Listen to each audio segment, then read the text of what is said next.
তোর জামাই এলো বাড়িতে, বাজে শঙ্খ বাজে পর পালকি থেকে নামলো আর সকলে আনন্দে বরকে বরণ করে নিল। ওইখানে একটা সানাই আছে, আপনার ভালো করে লক্ষ্য করে দেখবেন। বলে বাবা এখন আর সানাই শোনা যায়নি, শুনবি কি করে? সরকার ফোন দিয়েছে।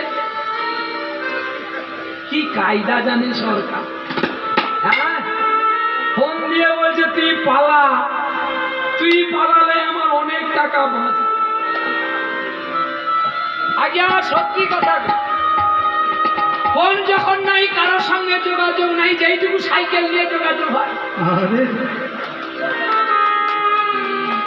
আর এইবারে বলে দিচ্ছি, বাঁকুড়ায় যদি ব্রাহ্মণ থাকো, যদি বাঁচবি গুজরাট পালা, নাহলে মরবি শালা।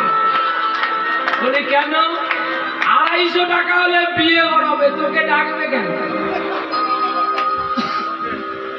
তো শেখার লয়াকা তালবে শেখার বলিনি, দন্ত সমানে সুন্দর, তালবে সমানে খারাপ। তুমি সুন্দর হয়েছে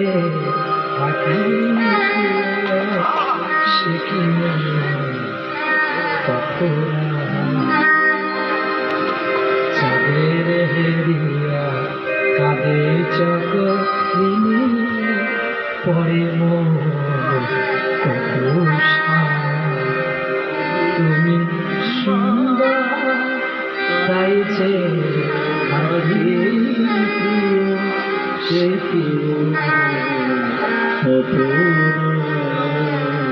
চেয়েছে দেখি ফোটে যাবে ফুল নাই বলে কে আর ভুলছে।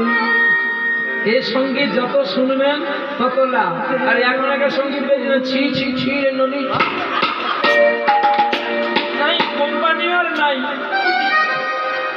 ফুলকপির মতো কুয়াশা পড়ে ফুটে গেছে। কদিন আগে একটা গান বেরোলো, বাদাম বাদাম দাদা কাঁচা বাদাম, সারা তোর বাদামও নাই আর তোর কোম্পানিও নেই।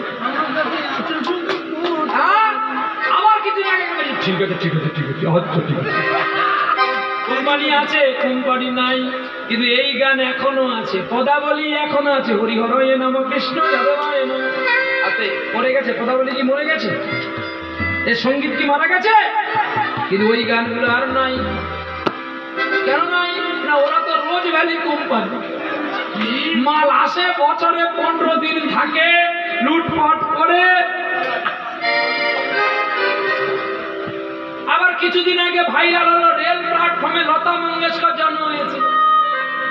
তেরি মেরি তেরি মেরি, হ্যাঁ রেলের প্ল্যাটফর্মে যদি বসে মানুষ লতাজি হয়ে যেত, তাহলে লতাজি আর বাল্যকাল থেকে সাধনা করতো না, তাহলে সবাই তো কীর্তনিয়া হয়ে যাবেন আর সবাই তো শ্রোতা হয়ে যাবেন।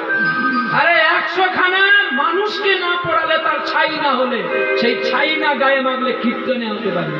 এত সোজা, এত মেমোরিতে ধরে রাখা, লোড করে বলা এত সহজ জিনিস নয়।